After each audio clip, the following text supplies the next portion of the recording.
compatriotes, le mercredi 30 août dernier, le peuple congolais s'est réveillé horrifié, affligé, mortifié au vu des effroyables images de massacres perpétrés à Goma et qui font froid dans les dos jusqu'aujourd'hui. Ce qui est pire, c'est que ce ne sont pas tous ces groupes armés, ivres du sang congolais et des minéraux du Congo, qui ont tué comme ils le font depuis plusieurs années sans crainte de représailles. Ce ne sont pas non plus les agresseurs rwandais et leurs supplétifs du M23 qui ont violé, massacré, incendié les villages et sommé les Congolais à fuir leurs terres, comme ils le font depuis plusieurs années déjà. Mais ce sont les militaires de la garde républicaine congolaise qui ont froidement et lâchement massacré nos compatriotes qui voulaient tout simplement manifester pour dénoncer l'occupation de notre territoire par le Rwanda, tout en regrettant vivement la passivité des forces de la MONUSCO. Le mercredi 30 août 2023 est un jour que nous n'oublierons jamais.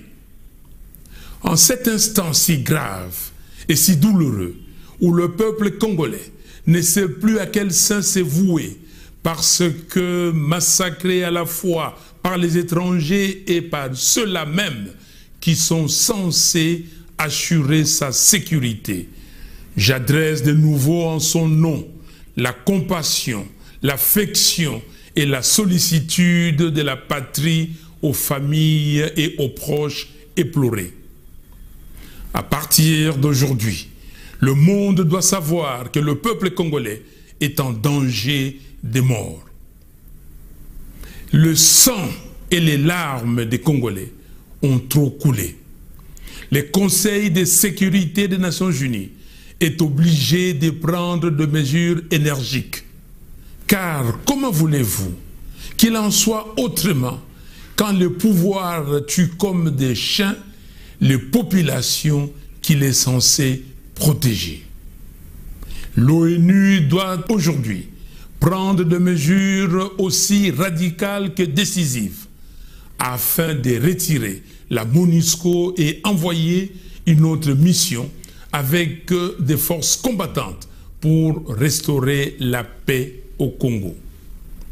Aussi, les éléments de l'East Africa Community doivent quitter le sol congolais, car certains de ses membres sont la cause de la déstabilisation du Congo.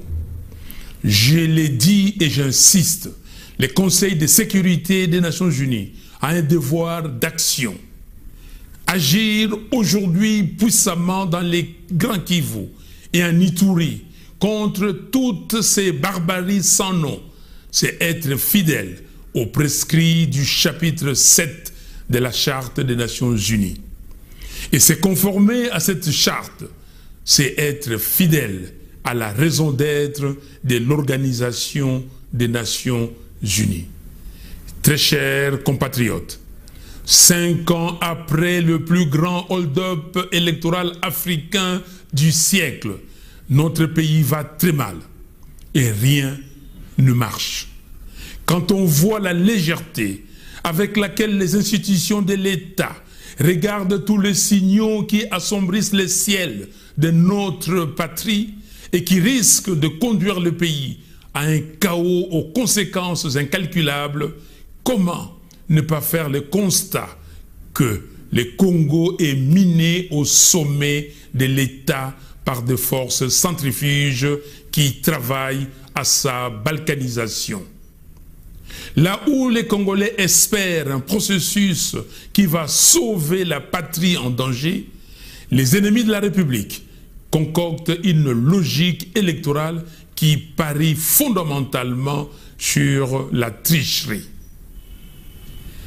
Congolaises et Congolais, surtout, ne minimisons pas les enjeux des élections constitutionnellement prévues pour la fin de cette année 2023.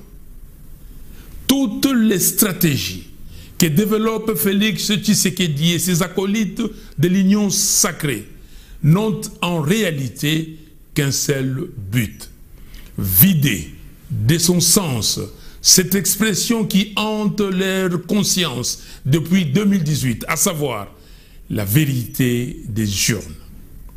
Au-delà de tout, j'aimerais tout de même prodiguer un conseil à M. Félix Tshisekedi. Prenez la mesure de la gravité de la situation et arrêtez de jouer avec le feu. Le moment vous est venu de regarder en face la vraie nature des souffrances que vous infligez au peuple congolais. Car on ne joue pas impunément et trop longtemps avec un peuple et son destin.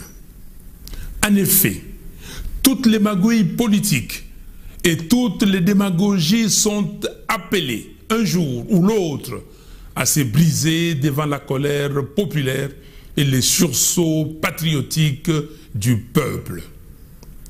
Depuis 1960, jamais les défis que le Congo doit relever n'avaient touché aussi profondément ce que nous sommes et ce que nous voulons devenir.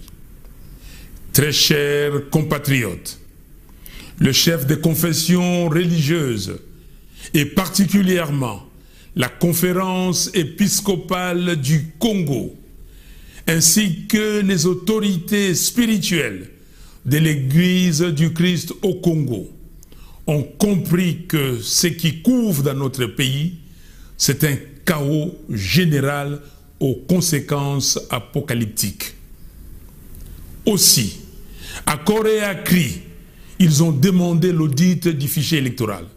Ils ont proposé l'audit citoyen du fichier électoral et ils appellent à l'inclusivité du processus électoral, à la proclamation des résultats bureau par bureau afin de corriger des erreurs du passé et consolider la jeune démocratie congolaise. Conscient que le peuple congolais place un immense espoir dans ce nouveau cycle électoral et dans le fait que son choix soit cette fois-ci respecté et convaincu que le processus électoral tel qu'il est mené par M. Denis Kadima présage une nouvelle crise post-électorale. Je ne pouvais pas laisser cette noble et patriotique bataille de nos chefs spirituels se diluer dans le flux médiatique sans lui donner plus de relief. Voilà pourquoi je prends la parole aujourd'hui pour féliciter et remercier chaleureusement les églises catholiques et protestantes, sans oublier certains partenaires internationaux du Congo qui ont rejoint cette bataille pour un processus électoral transparent et crédible. Au nom du peuple congolais qui souffre en espérant que les élections apportent au pays la paix, le relèvement social et la prospérité de l'économie nationale, je salue les combats de l'Église catholique et de l'Église du Christ au Congo pour la recherche de la cohésion sociale comme gage d'un processus électoral sain et extincteur des périls qui menacent la survie de notre pays. Je me permets de leur redire ici, par ces mots que je veux solennels et au nom du peuple congolais tout entier, combien nous sommes fiers d'eux, fiers des valeurs d'intégrité, de vérité, d'amour du prochain et d'exhortation à l'unité nationale et au sursaut patriotique qu'ils portent. J'ai entendu leur appel et celui du peuple congolais.